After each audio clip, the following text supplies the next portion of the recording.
Hi అండి. అలసంద వడలు చాలా బాగుంటాయండి. ఆయిల్ అయితే తక్కువ పీల్చుకొని చాలా టేస్టీగా ఉండే అలసంద వడలని ఎలా ప్రిపేర్ చేసుకోవాలో వాచ్ చేయండి.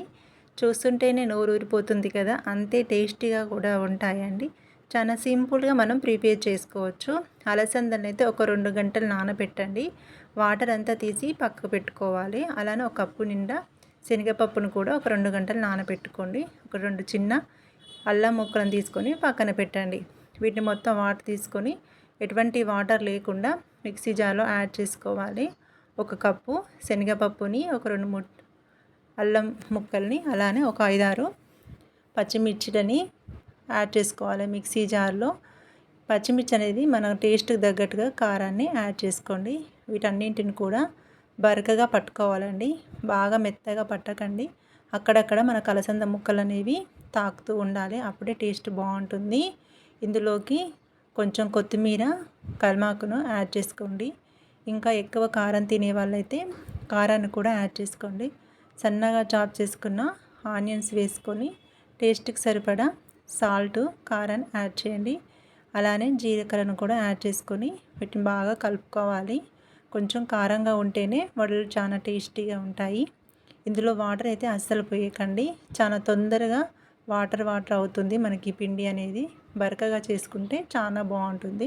ఒక చిన్న పేపర్ తీసుకొని ఆయిల్ రుద్దుకొని ఇలా నేను చూపించే విధంగా వడలను అయితే ఒత్తుకోండి. కొంచెం మందంగా ఒత్తుకుంటేనే మనకు బాగా పొంగి చాలా టేస్ట్ ఉంటాయండి. ప్లీజ్ ఫస్ట్ టైం మన ఛానల్ వాచ్ చేస్తున్నట్లయితే అన్ని వీడియోస్ వాచ్ చేసి మీకు నచ్చినట్లయితేనే మన ఛానల్ని సబ్స్క్రైబ్ చేయండి. ఈ విధంగా అన్ని వడలను 1 బై 1 ప్రిపేర్ చేసుకుంటూ ఆయిల్ హీట్ చేసుకొని ఫ్రై చేసుకోవాలండి. 2 సైడ్స్ కూడా మంచిగా గోల్డెన్ కలర్ వచ్చేదాకా ఫ్రై చేయండి. ఆయిల్ ఫ్లేమ్ అనేది మీడియం ఫ్లేమ్లో పెట్టుకోండి. ఒక 2-3 నిమిషాలు మంచిగా 1 సైడ్ ఫ్రై అయిన తర్వాత ఇంకొక సైడ్కి టర్న్ చేసుకుంటూ అన్నింటిని కూడా ఇలానే ప్రిపేర్ చేసుకోండి. ఈ వీడియో మీకు నచ్చినట్లయితే తప్పకుండా మన ఛానల్ని సబ్స్క్రైబ్ చేయండి.